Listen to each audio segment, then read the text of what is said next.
Everyone thought I was a crazy dreamer, and my own father kicked me out. In Goodland, Kansas, where the corn grows taller than dreams, I soldered my first solar panel at 12 years old. The neighbors laughed, calling me Cornfield Tesla. But my grandfather said something that stuck with me forever. That light is energy, and energy is life. Tesla knew this, and someday I would too. The name's Elliott Ward. Nothing special about me, really. Just a kid from the flattest part of Kansas you could imagine. Growing up in Goodland meant two things were certain.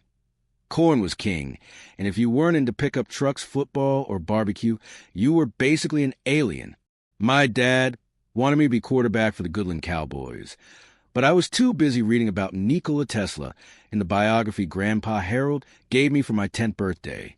That book changed everything. While other kids collected baseball cards and dreamed of making it to big leagues, I collected circuit diagrams and spent afternoons in Grandpa's shed watching him turn literal garbage into working radios. The smell of solder and old coffee is still my favorite scent in the world. Takes me right back to those days. Everyone in town called Grandpa Harold that crazy old coot. He lived in a small house at the edge of town with a yard full of antenna towers and strange contraptions that scared the hell out of the mail carrier. Mom said he'd been different since coming back from Vietnam. Dad just rolled his eyes whenever Grandpa started talking about the future of energy and wireless electricity. To the town, he was just another eccentric veteran with too much time on his hands. But to me, he was Merlin, Gandalf, and Tony Stark rolled into one. Energy is everywhere, Elliot, he'd tell me while tinkering with his ham radio. The sun, the wind, even that stubborn streak you got from your father. It can all be harnessed if you know how. I was 13 when I built my first real project. Using broken glass from the junkyard, an old desk fan, and wires from Grandpa's collection of odds and ends, I constructed what I proudly called a solar energy collector. It generated a whopping 3 watts, just enough to light a small bulb.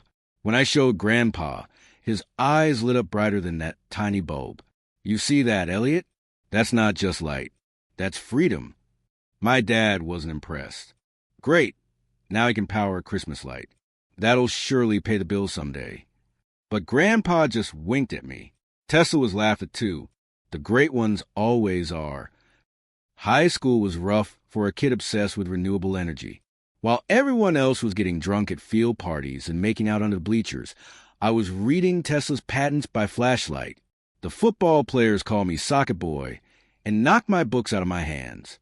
The girls either didn't know I existed or thought I was that weird kid who might build a bomb someday. Typical small-town stuff. My science teacher, Mr. Bradshaw, was the only one who got it. He let me use the lab after school to experiment with different materials for my panels. You know, Ward, he'd say, adjusting is always crooked tie. Tesla once said that the day science begins to study non-physical phenomena, it will make more progress in 1 decade than in all previous centuries combined. You might be onto something here. When I turned 16, Grandpa gave me his old Chevy S10 pickup. The thing was a rust bucket held together by duct tape and prayers, but it was mine. I installed a small solar panel on the roof connected to an auxiliary battery that powered a killer stereo system. Driving down empty Kansas highways at sunset, blasting Johnny Cash tapes with the windows down. That was my version of paradise. The endless fields of corn and wheat stretching to the horizon, the big Kansas sky painted in oranges and purples, and Cash singing about walking the line. Man, this setup is sick. My friend Tom was the only guy at school who thought my solar obsession was cool. Probably because it meant we always had music, even when the truck's alternator was acting up. You could sell these. I hadn't thought about it that way.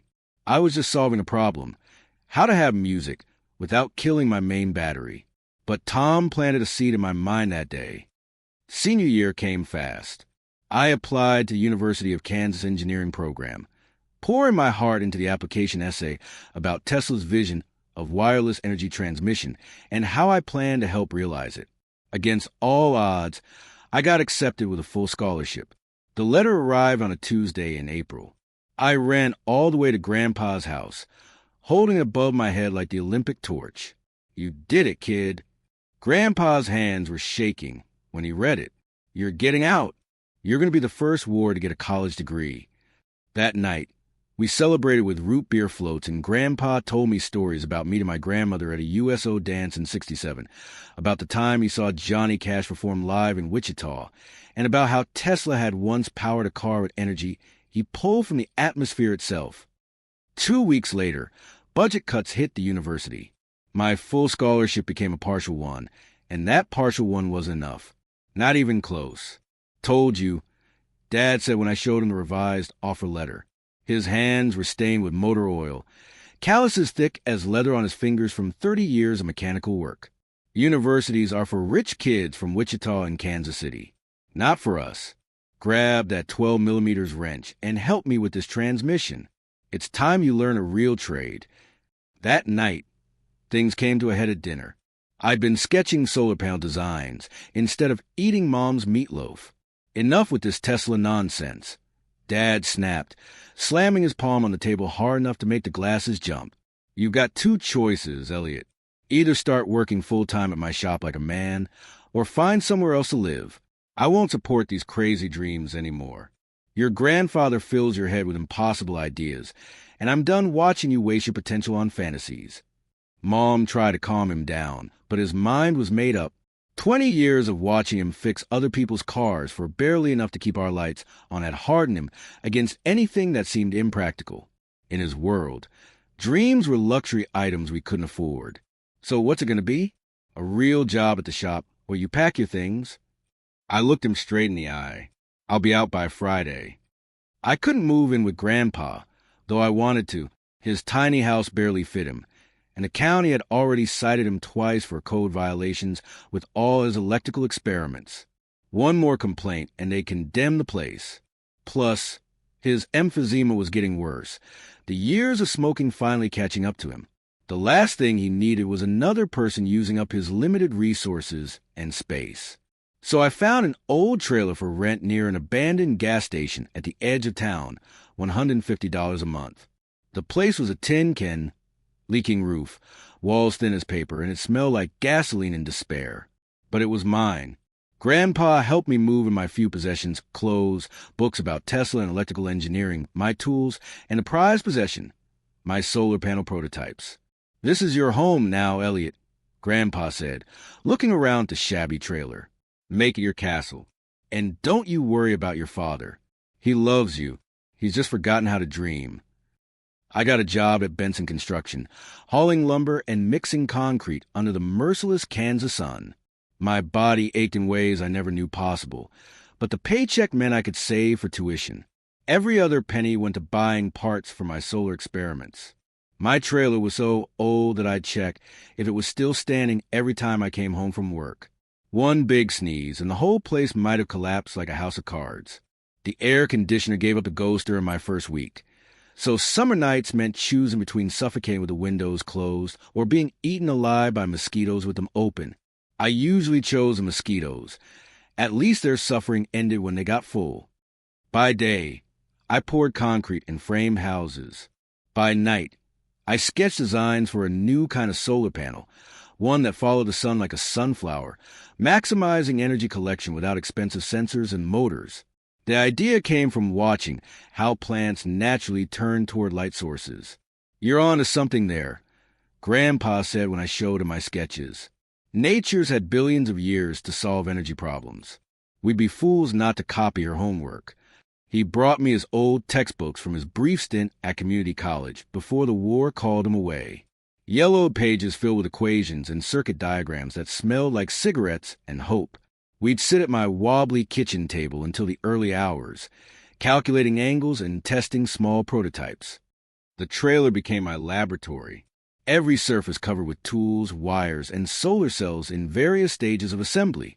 I slept on a mattress on the floor, surrounded by stacks of books about Tesla, Einstein, and modern solar technology. My neighbors thought I was cooking drugs or building bombs. The landlord threatened to evict me twice, until I fixed his ancient Frigidaire for free. Dad barely spoke to me during this time. When we did talk, it usually ended with him saying something like, "You think you're smarter than everyone, don't you? You know Tesla died broke and alone in a hotel room, right? Is that what you want?" Those words stung more than he knew, but they also lit a fire in me. Because Tesla might have died poor, but his ideas changed the world forever. And somewhere inside, I believe mine could too. One particularly hot night in July, with the cicadas screaming outside like they were trying to wake the dead, I hit a breakthrough. I'd been experimenting with photosensitive compounds that could contract and expand based on light exposure, potentially moving a panel without motors. On paper, it worked perfectly. In reality, the materials kept breaking down after a few cycles. Frustrated, I stepped outside to clear my head. The Kansas night sky stretched above me, an ocean of stars so bright and clear it made my chest hurt. Growing up in farm country has its perks. No light pollution means you can see every star in a galaxy. I thought about Tesla, looking at these same stars a century ago, dreaming of pulling energy straight from the cosmos. The future belongs to those who can see the invisible, Tesla once wrote. I stared up at those stars and wondered what invisible forces were waiting for someone to harness them. Standing there, surrounded by cornfields that stretched the horizon, I felt simultaneously tiny and enormous with possibility. Back inside, I grabbed my notebook, the one Grandpa gave me with Tesla's picture on the cover, and wrote by the light of a single bulb powered by my first solar panel. What if the panel could know where the sun is without having to be told? I sketched a new design, incorporating elements from plant biology and simple photosensitive materials arranged in a way that mimicked a sunflower's heliotropism. It was rough, probably impossible with my limited resources, but it felt right. My eyelids grew heavy as I continued to refine the design. The last thing I remember before falling asleep was looking at Tesla's picture on the notebook cover and thinking, I'll prove Grandpa right. I'll prove them all right. I fell asleep holding that notebook, dreams full of light and energy, determined that tomorrow would be the day everything changed. When your home is a trailer that shakes with every gust of wind, and your tools consist of a hammer and dreams, every failure becomes just another experiment. Tesla failed 1,000 times. I was only on number 37. Morning in my trailer meant waking up to the sound of distant tractors and the smell of rust. My mattress on the floor would be damp from the condensation that collected on the metal walls overnight. Every day started the same way, with cold water splashed on my face from a leaky faucet, and a silent promise to myself that today would be the day something worked. After my daily construction shift at Benson's, I'd hit every junkyard and thrift store within driving distance of Goodland. The guys at Wilson's Salvage started saving things for me, broken appliances, old electronics, anything with a motor or wiring that might be useful. I became a regular at garage sales, flea markets, and the town dump. One man's trash became my potential breakthrough. My solar panel prototype looked like I'd mugged a Walmart dumpster. The frame came from an old road sign that said, "Slow children at play." The reflector dish was made from the inside of a junked refrigerator door. The tracking motor was salvaged from a broken lawnmower that old man Jenkins had thrown out. The wiring was a rainbow spaghetti of copper from a dozen different sources. It was ugly as sin, but beautiful to me. I calculated that if it worked correctly, it could generate 40% more energy than conventional fixed panels, because it would follow the sun from dawn till dusk, like a mechanical sunflower. Lord have mercy, what in tarnation is that contraption? I hadn't noticed the elderly woman standing at the edge of my yard, clutching a pie tin and staring at my creation with a mixture of horror and fascination. She was tiny, maybe 5 feet tall on her tiptoes, with silver hair pulled back in a tight bun and eyes that reminded me of a hawk, sharp and missing nothing. It's a solar panel, ma'am. Self-tracking to maximize energy collection. She snorted. Looks like you robbed the junkyard blind. This was my introduction to Mrs. Louise Harris, my nearest neighbor, living in a faded blue house about 50 yards down the dirt road. She was a widow of 15 years, her husband Harold, no relation to my grandpa, having passed from a heart attack while changing a tire on their Buick.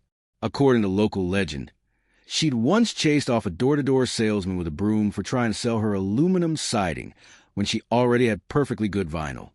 "You remind me of my Harold," she said, pushing the pie into my hands. "Apple, still warm. Always chasing stars with your pants full of holes." She became my first unofficial beta tester. If the lights in her house flickered because my experiments were causing power surges, she'd be at my door within minutes. When the tracking mechanism made a high-pitched whine that drove her cat crazy, she let me know by throwing a slipper at my window at 6 a.m. But she also brought food, pies, casseroles, sandwiches wrapped in wax paper. Can't invent on an empty stomach, she'd say, eyeing my diet of ramen noodles and peanut butter with disapproval. One night, when the Kansas wind was howling like a freight train and my trailer creaked and groaned with every gust, she invited me over for dinner. Her house was a time capsule from 1975, with paneling, shag carpet, and a television set with actual dials. But it was warm, solid, and smelled like pot roast. She had a bookshelf filled with her Harold's old engineering books. He'd worked for the railroad, designing signal systems before computers made his job obsolete. Among the technical manuals, I spotted a tattered biography of Tesla. Harold was obsessed with that man, she said, following my gaze. Said he was the greatest mind America ever ignored. I borrowed the book, different from the one my grandpa had given me. This one focused on Tesla's later years, including his work on wireless energy transmission. Tesla believed he could transmit electricity through the air without wires, potentially powering homes, vehicles, even entire cities, all wirelessly. The scientific community thought he'd lost his mind.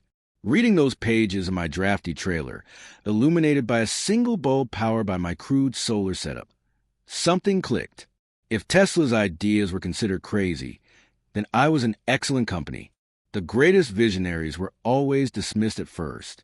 Edison, who got all the glory in our history textbooks, had been a businessman first and an inventor second. Tesla, the true genius, died broke and forgotten. The universe is a machine Tesla had written. Once understood, it can be modified. My machine needed some serious modifications. The tracking system kept overshooting, moving too far in response to light changes. The reflector dish warped in the heat. The collection efficiency was nowhere near what my calculations predicted. I kept a log of each failure, tacking them to my wall with pushpins. Failure number 32. Motor overheated after 2.4 hours. Possible cause, insufficient cooling. Failure number 33. Reflector warping in direct sunlight. Need more heat-resistant material. Failure number 34. Power output dropped by 60% after rainstorm. Waterproofing inadequate. Mrs. Harris caught me staring at this wall of failures one evening, looking like I was about ready to put my fist through it. You know what my Harold used to say about failure? She set down a plate of chicken and dumplings on my wobbly table. He said failure is just success that hasn't happened yet. The next day, I found a junk satellite dish behind the local TV repair shop. Perfect parabolic shape, already designed to track moving objects across the sky. I hauled it back to my trailer on the roof of my pickup, earning strange looks from everyone I passed. In Goodland, the only things that belonged on truck roofs were deer carcasses during hunting season or Christmas trees in December. Definitely not giant metal dishes. I worked through the night, adapting my design to incorporate the satellite dish. By dawn, I had something that looked less like a science project gone wrong and more like an actual piece of technology. I called it the Sunseeker Mark II. The day I tested it was scorching hot, typical Kansas summer, where the air feels like a blanket soaked in hot soup. Perfect for solar collection. I had the dish angled toward the eastern sky, ready to catch the morning rays and follow the sun's arc across the heavens. I flipped the switch. The motor hummed. The dish trembled, then smoothly rotated 5 degrees to align perfectly with the sun. The voltage meter jumped 12V, 18V, 24V. It was working better than I dared hope. For an hour, I sat in the dirt watching my creation track the moving sun with the precision of a sunflower. The power output remained steady, significantly higher than any fixed panel of similar size could generate. When a cloud passed overhead, the voltage dropped momentarily, then recovered as soon as the sun reappeared. I was so busy taking notes and making adjustments that I didn't notice the smell at first. Smoke, coming from a junction box where I connected multiple power regulators. The insulation was melting, creating a toxic blue haze. I lunged to the kill switch, But it was too late. With a sound like angry hornets, the junction box erupted in sparks. One spark hit the threadbare carpet I'd salvaged from the dump. Another landed on the stack of technical drawings on my workbench. A third found a can of solvent I used to clean electrical components. The fire spread faster than I could process what was happening. Within seconds, half my trailer was engulfed in flames. I grabbed my notebook and the tracking motor, the heart of my invention, and ran. From outside, I watched 20 years of dreams turn to ash. Black smoke billowed into the perfect blue Kansas sky as my trailer collapsed in on itself like a dying star. A passing farmer had called the volunteer fire department, but by the time they arrived, there wasn't much left to save. Old Jim Wheeler, the trailer's owner, showed up while the firefighters were still dousing the smoldering remains. To my surprise, he didn't seem particularly upset. "Don't you worry about a thing, son," he said, a strange glint in his eye as he surveyed the ruins. That old rust bucket was insured for way more than it was worth. Been trying to find an excuse to collect on that policy for years. He actually patted me on the shoulder before leaving, whistling a cheerful tune about having enough money now to visit his sister in Florida. The fire chief just shook his head, having clearly seen this kind of convenient disaster before in Goodland. I was still standing there, clutching my notebook and motor, covered in soot and sweat, when a familiar truck pulled up. Dad. Someone must have called him. He didn't say anything at first, just stood beside me watching the firefighters spray water on the smoldering remains. Finally, he sighed deeply. "I told you, son. Dreams burn faster than kindling." I spent that night in my old room at home, staring at the glow-in-the-dark stars I'd stuck on the ceiling when I was 10. Mom had tried to take them down years ago, but I'd used the industrial-strength adhesive Grandpa gave me. Those stars weren't going anywhere, just like my determination. Morning came with the smell of bacon and the sound of Dad's truck starting as he left for work without saying goodbye. I packed what few possessions I had left and was headed out when Mom stopped me. "Your father may not understand you, Elliot, but he loves you. His way of showing it is wanting you to be safe. Practical." "I know, Mom, but I can't be practical when the impractical is calling me." I was loading my stuff into my pickup when Mrs. Harris's ancient Buick pulled into our driveway. She rolled down the window manually, the handle making a grinding noise that probably meant another part of the car was about to give up the ghost. "You planning on sleeping in that truck of yours?" she asked, arching an eyebrow. "Haven't figured that out yet." She tossed something that glinted in the sunlight. I caught it reflexively. A key. Harold's garage. It's been sitting empty since he passed. Solid concrete floor electricity and not a scrap of flammable carpet in sight. She fixed me with that hawk-like stare. "Harold would never forgive me if I let a dreamer like you give up because of a little setback like your home burning to the ground." Harold Harris's garage was twice the size of my trailer and 100 times more suitable for what I was trying to do. Workbenches lined the walls, still organized with tools that hadn't been touched in 15 years. A pegboard held wrenches and screwdrivers arranged by size. Metal cabinets contained carefully labeled drawers of screws, nuts, bolts, and electrical components. The concrete floor was oil-stained but solid. Best of all, the garage had a full 200-amp electrical service, installed when Harold had briefly dabbled in welding as a retirement hobby. Old calendars from railroad supply companies still hung on the walls, frozen in time at March 1992. A faded photo showed a younger Mrs. Harris and a barrel-chested man with kind eyes and enormous hands standing in front of the garage on the day it was built. "He would have liked you," Mrs. Harris said, catching me looking at the photo. He had no patience for fools, but all the time in the world for dreamers. Starting over wasn't easy. I had lost almost everything in the fire: tools, materials, prototypes, books. But I still had my notebook with all my calculations and designs. I still had the tracking motor, the heart of my invention, and now I had a proper workspace. The guys at Wilson's Salvage heard about my misfortune and set aside more parts for me. My boss at Benson Construction let me take home scrap materials from job sites, copper wire, sheet metal, even a brand new junction box that fell off the truck.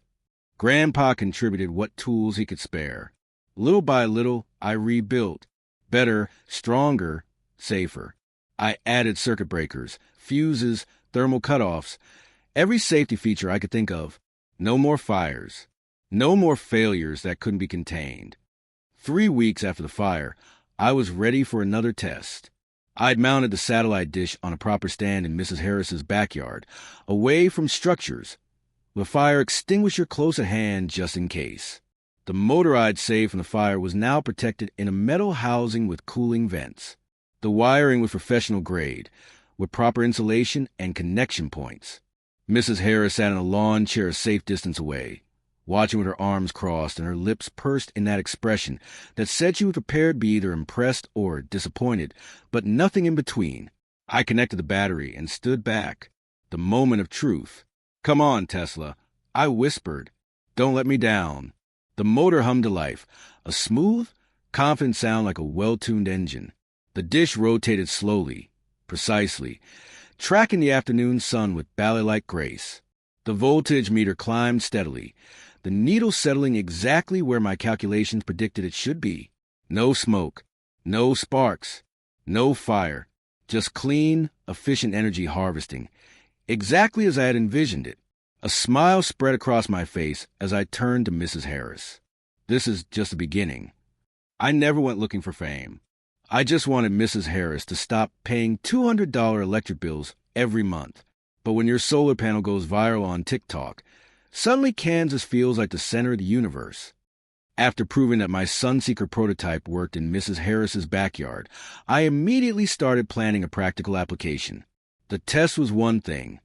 Making something that could actually power a home was another challenge entirely. I spent 2 weeks redesigning the system to be more compact, more efficient, and most importantly, more affordable. Tesla's vision wasn't just about inventing amazing technology. It was about making energy accessible to everyone. Mrs. Harris's last electric bill was taped to her refrigerator, $187.42. For a widow on a fixed income living in a modest house, that was highway robbery. The utility companies had been hiking rates every summer, claiming infrastructure costs and peak demand surcharges. The people who could afford at least were getting hit the hardest. "Your meter's running like a scared rabbit," I told Mrs. Harris after inspecting her ancient fuse box and the power-hungry appliances throughout her house. "That refrigerator alone is probably eating $50 a month." Her electric water heater was from the Carter administration. The window AC units were energy vampires, and the power company was charging peak rates during the hottest hours of the day, exactly when she needed cooling the most. The solution wasn't just a solar panel. It was a complete system: generation, storage, and smart distribution. I drew up plans for what I called the Harris Home Energy System, named in honor of both her and her late husband. Building it took all my savings, and then some. I picked up extra shifts at the construction site, worked weekends at Wilson Salvage for store credit, and even sold my beloved pickup truck stereo system. Every component needed to be just right. This wasn't an experiment anymore. A real person was depending on this to work. Grandpa visited every evening after his doctor's appointments, bringing his old circuit testing equipment and endless encouragement. Despite his worsening emphysema, he'd sit for hours in Mrs. Harris's garage, helping me fine-tune the power inverter and sharing stories about Tesla's determination in the face of skepticism. Tesla kept working even when everyone said he was crazy. Grandpa would remind me between coughing fits. That's the price of seeing further than others. The main panel was a refined version of my satellite dish design, with improved tracking accuracy and broader collection surface. I added a battery bank using reconditioned cells from electric vehicle batteries that I bartered for by helping the local mechanic install a new lift in his garage. The distribution system included a smart controller that would prioritize critical systems during low generation periods. What made my system different was its adaptability. Most commercial solar setups were static. The panels just sat there regardless of where the sun moved. Mine tracked the sun like a faithful dog, following its master across the yard, extracting up to 40% more energy throughout the day. And unlike the sleek black panels you'd see on wealthy suburban homes, mine was built from repurposed materials at a fraction of the cost. Installation day was the hottest Saturday in July.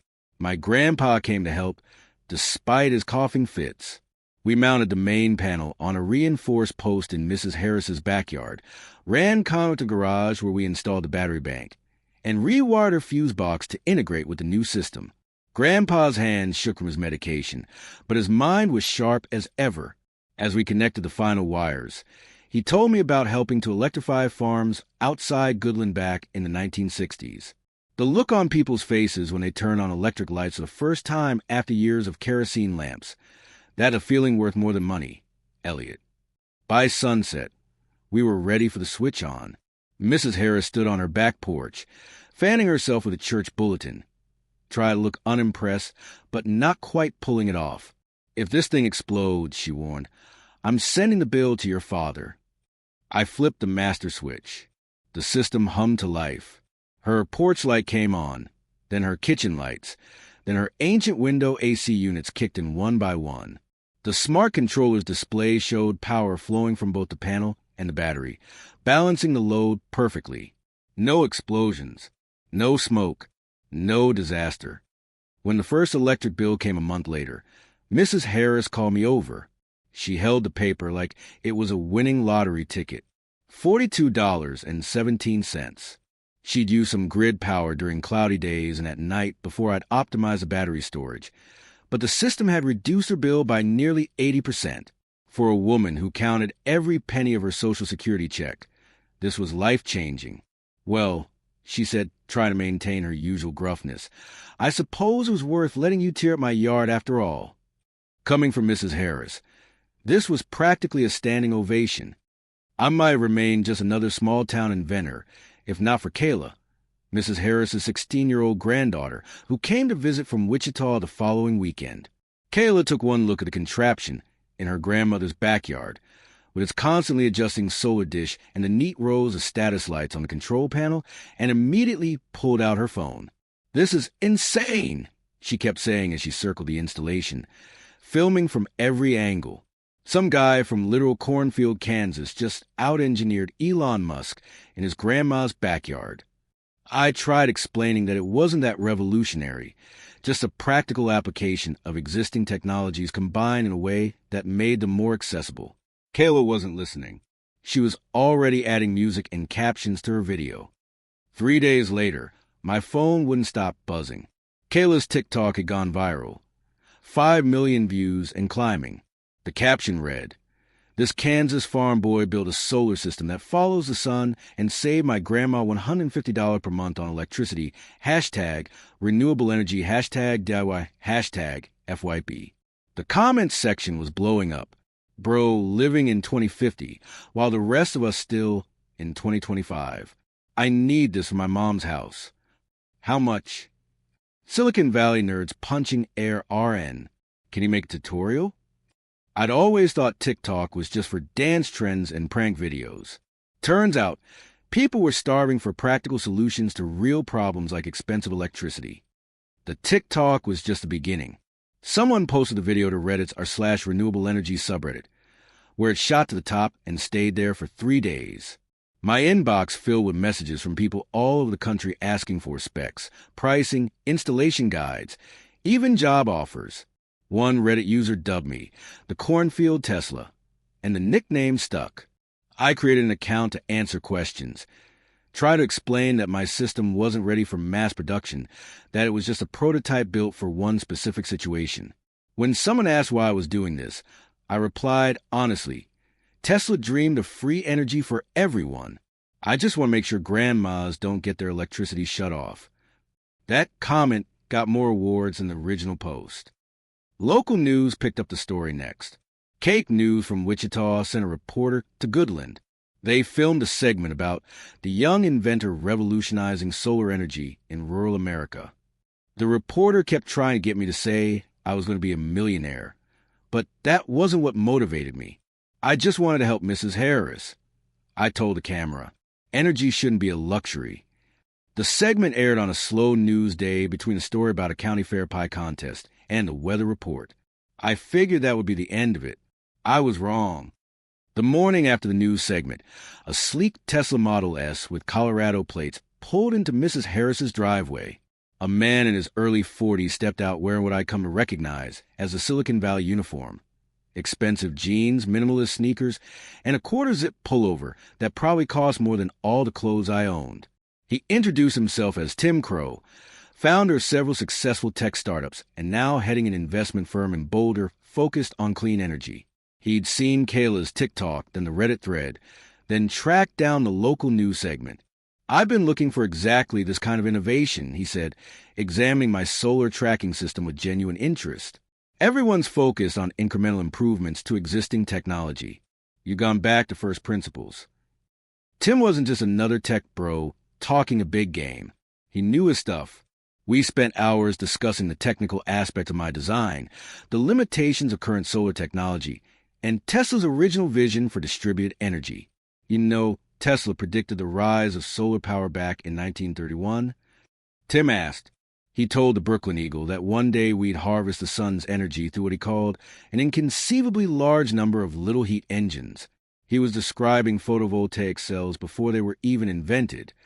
I'd read that interview in my grandfather's books.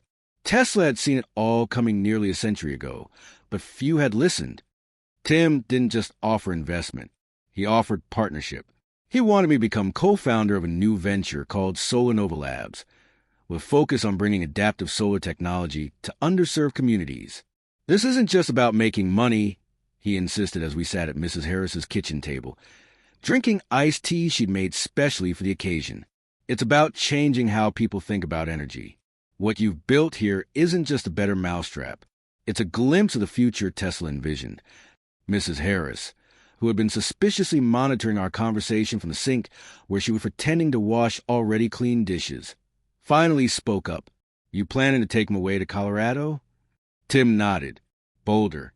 That's where our lab would be based." She dried her hands on her apron. "Well, you better make sure he eats. Boy's all bones and big ideas." The offer was almost too perfect. Funding to develop my technology, a real laboratory, engineers to collaborate with, and a mission that aligned with my values. Tim wasn't interested in just making luxury solar products for wealthy homeowners. He wanted to start in places like Goodland rural communities where energy costs ate up disproportionate amounts of family budgets. I called Grandpa that night to tell him the news. His breathing was worse, but his excitement came through clear in his voice. "This is what I always knew would happen," he wheezed. "You're carrying Tesla's torch forward, Elliot. Don't let anyone dim your light." The next morning, I drove to his house to show him the contract papers. He was sitting in his old recliner, oxygen tube his nose, but his eyes lit up when I explained the details of the offer. He ran his weathered fingers over the Solar Nova logo on the letterhead. "Your grandmother would have been so proud," he said quietly. "She always said you had the spark, even when you were barely tall enough to reach my workbench." He pulled a small leather-bound notebook from beside his chair and handed it to me. Inside were handwritten notes, diagrams, and calculations, his own solar energy experiments from the 1970s, inspired by his readings about Tesla. "Take this with you," he insisted. "Some of those ideas might still have legs. Tesla was ahead of his time, and maybe I was too. But you're right on time, Elliot. The world's ready now." Before accepting Tim's offer, I insisted on one condition. The first commercial product had to be named after my grandfather. The Ray unit would be an affordable, adaptive solar collection system designed for single-family homes, small businesses, and farms across rural America. Tim didn't hesitate. Perfect name. Simple, solid, radiates trustworthiness. Very Midwestern.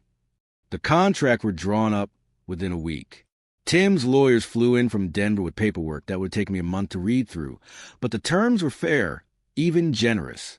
I would retain credit as the primary inventor and have significant equity in the company. My father's reaction surprised me. I'd expected dismissal, maybe even anger.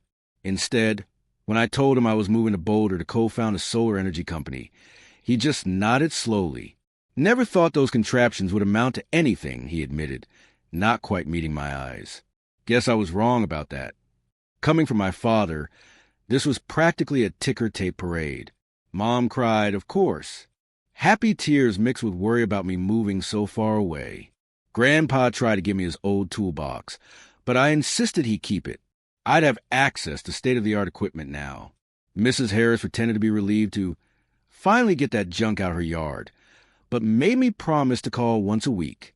Kayla begged to be my social media manager, claiming that since she'd started my fame, she deserved to be part of my origin story. My last night in Goodland, I sat on the hood of my truck parked in the middle of a cornfield, staring up at the vast Kansas sky. The same stars that had inspired Tesla now watched as I prepared to chase his dream in ways he never could. The universe is patient. It presents the same opportunities to each generation, waiting for someone to recognize the possibilities hiding in plain sight. Before heading to the cornfield, I'd spent the evening with Grandpa. We sat on his porch swing, the same one where he'd first told me about Tesla when I was 10. He was using portable oxygen now, the tank hissing softly beside him. But his mind remained a powerhouse of ideas and encouragement. "Remember what Tesla said about the present and future?" he asked, his voice thin but determined. "The present is theirs. The future, for which I really worked, is mine." Now it felt like his future was becoming my present, the baton of innovation passing across a century. Grandpa pressed something into my palm, his old pocket watch that had belonged to his father. "Time is the most valuable resource, Elliot. Tesla knew that. Don't waste a second of it trying to convince people who won't see the light. Just build the future and let them catch up." 2 days later, I stood in the gleaming lobby of a converted warehouse in Boulder that would serve as Solar Nova's headquarters. Tim handed me a small white rectangle. "First things first," he said with a grin. "You'll need this." It was a business card. Simple, elegant design with just a name and title. Elliot J. Ward, co-founder, Solar Nova Labs. I ran my thumb over the embossed letters, thinking of Grandpa's weather hands showing me how to connect my first circuit, of Tesla's visions dismissed as the ravings of a mad scientist, of Mrs. Harris's kitchen lights powered by the sun. "I did it, Grandpa. I thought, for you and for Tesla." I pulled out my phone and took a picture of the business card to send to Grandpa. He'd asked me to call as soon as I got it, saying he wanted to be the first to see official proof that his grandson was continuing Tesla's legacy. Despite the 3-hour time difference between Kansas and Colorado, I knew he'd be waiting by the phone, probably sitting in his workshop surrounded by his own inventions that the world wasn't quite ready for. The future was calling, and for once, it sounded like opportunity knocking instead of dreams burning. 3 months ago, I was living in a trailer that smelled like gasoline. Now I'm in Colorado, working in an office where the coffee costs more than my monthly food budget back home. But underneath this new exterior, I'm still that same kid from Kansas who believes in the power of the sun. Boulder hit me like a cultural tidal wave. The mountains looming over the city made Kansas feel like another planet entirely. The first morning I woke up in the apartment Tim had arranged for me, I stood on the balcony staring at the flat irons, wondering how I'd ended up here. The apartment was something out of a magazine. Stainless steel appliances, hardwood floors, and a shower with more settings than my truck had gears. After years of saving every penny and living in places where the roaches had squatters' rights, the luxury felt almost wrong. "You need to look the part now," Tim explained when he saw my face as he gave me the tour. "Investors want to know their money is going to someone who's successful, not someone who looks like they just crawled out of a junkyard." First day at Solar Nova Labs felt like walking onto the set of a sci-fi movie. The converted warehouse had 30-foot ceilings, glass-walled conference rooms, and a lab space that would make NASA jealous. 20 engineers worked at pristine workstations with multiple monitors, 3D printers humming in the background, creating prototypes of components I'd once cobbled together from trash. A far cry from Mrs. Harris's garage. The team Tim had assembled included PhDs from MIT, Stanford, and Berkeley, people who'd spent decades studying solar technology. And then there was me, with my high school diploma and a lifetime of tinkering in sheds. Imposter syndrome hit me like a Kansas tornado. "Your approach is fundamentally different," Tim kept telling the team. "Elliot here doesn't follow the rule book because he never read it. That's his superpower." The engineers were skeptical at first. Dr. Patel, our head of R&D, examined my original design with the expression of someone finding a finger in their salad. But his tune changed when we ran the efficiency tests.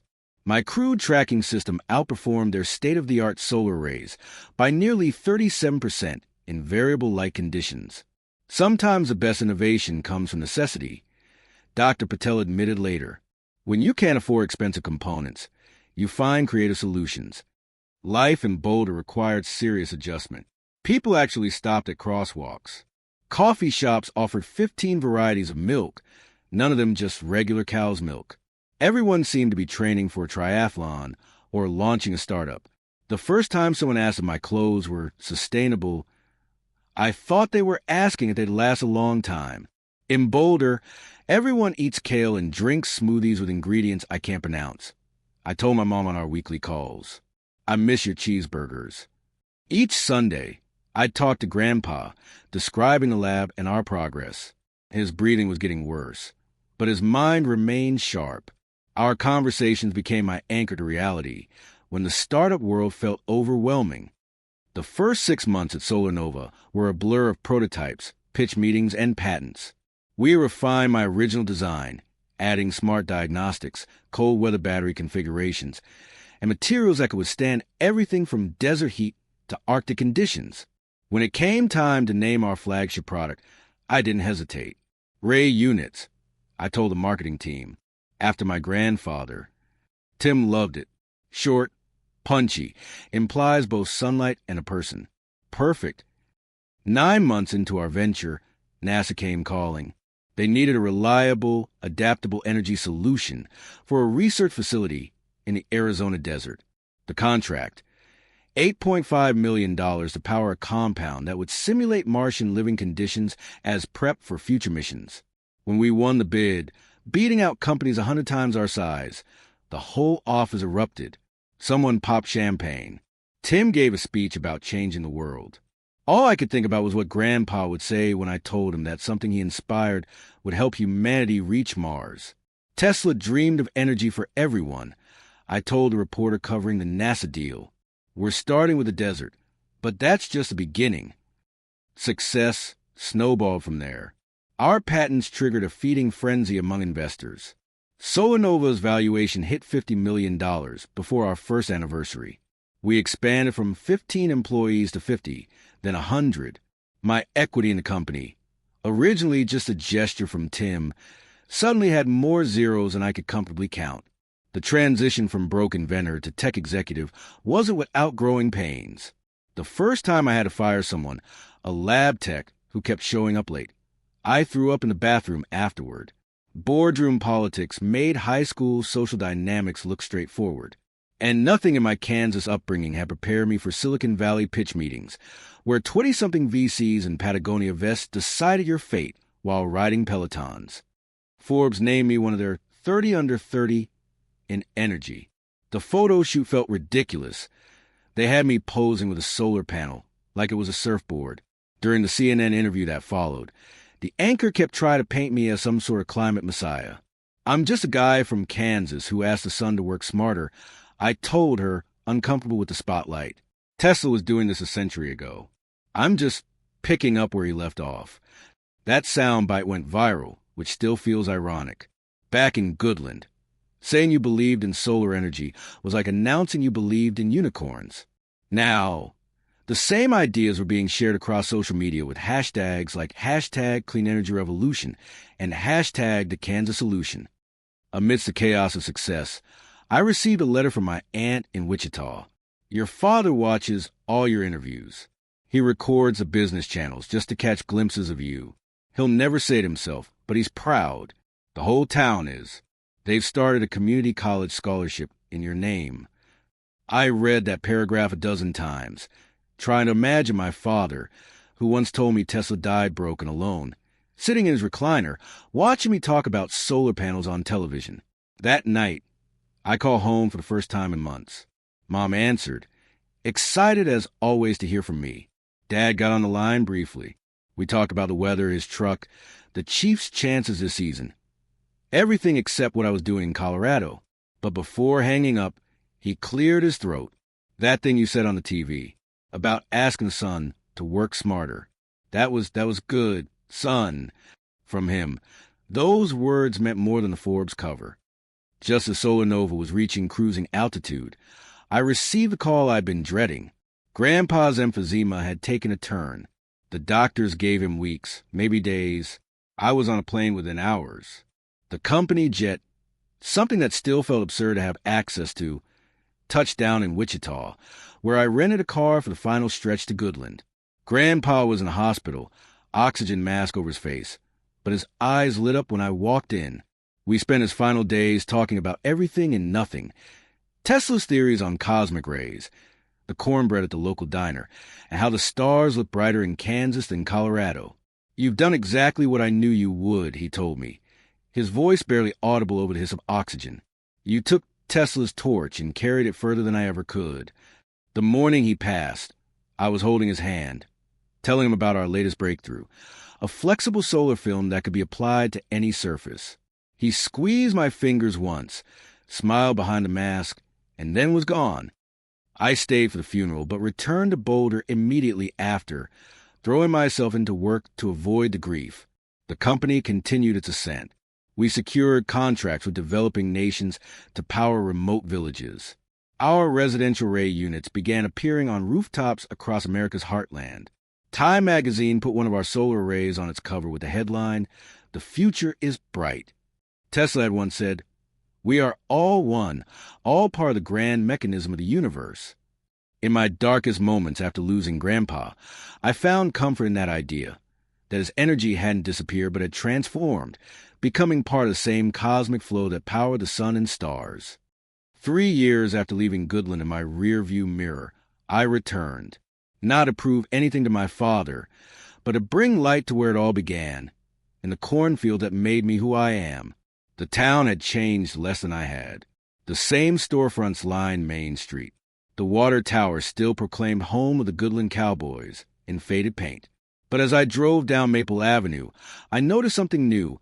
A banner stretched across the community center. "Welcome home, Elliott Ward, Solar Pioneer." I almost drove right past it, certain they had me confused with someone important.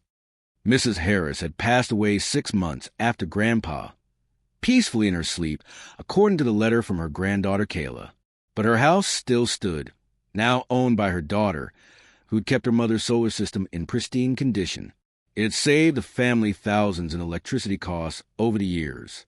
The real shock came when I met with the mayor, my former high school principal, at the local diner. Over plates of chicken fried steak, he outlined the town's proposal. "We've set aside land at the edge of town, the old Johnson property, 20 acres.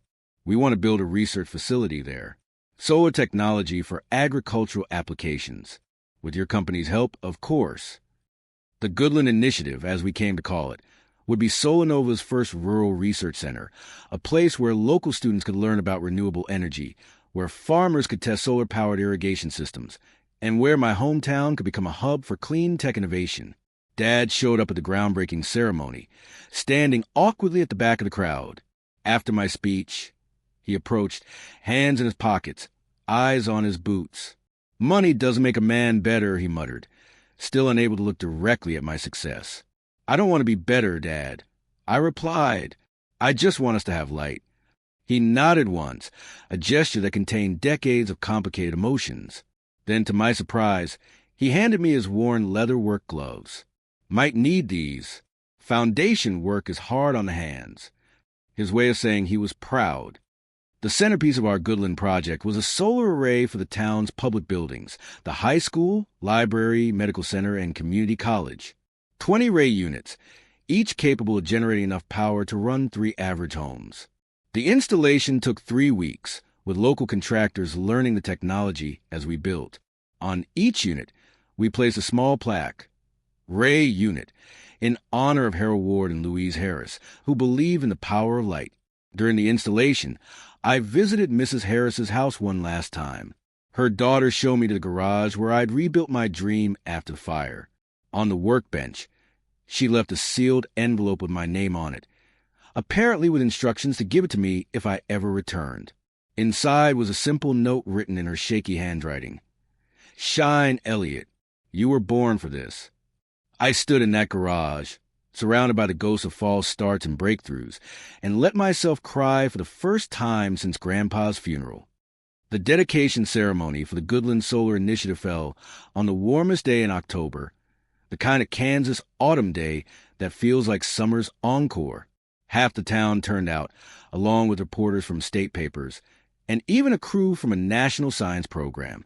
As I prepared to throw the ceremonial switch that would activate the main array, a small boy, couldn't have been more than 8, tugged on my jacket sleeve.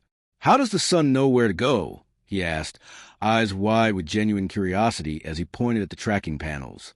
I crouched down to his level, remembering myself at that age, full of questions nobody seemed to have answers for. "The sun follows those who believe in it," I told him, just like I believed in Tesla. That night, after the celebrations and interviews, I walked alone into the cornfields where I'd once sat on my truck hood, dreaming of changing the world. The stalks were high, creating a natural maze that whispered with the evening breeze. I found a small clearing and looked up at the stars, the same view that had inspired Tesla, then Grandpa, then me, in the distance, visible above the corn. One of our ray units silently tracked the setting sun, extracting the last photons of the day. Its movement was smooth, purposeful, almost alive, a mechanical sunflower following its celestial source. Against the horizon, an American flag fluttered atop the new research facility, silhouetted against the spectacular Kansas sunset that painted the sky in shades of amber and gold. The kind of view that made you understand why people had settled this seemingly empty place, why they'd stayed despite tornadoes and drought and economic hardship. "Thank you, Grandpa," I whispered into the gathering dusk. "Thank you, Tesla." The universe hummed its ancient melody of energy and light, while the stars winked on one by one. And somewhere in that cosmic mechanism, I like to think 2 old men, one famous, one known only to me, nodded their approval. In Goodland, Kansas, where the corn grows taller than dreams, the future had finally arrived, and it was bright,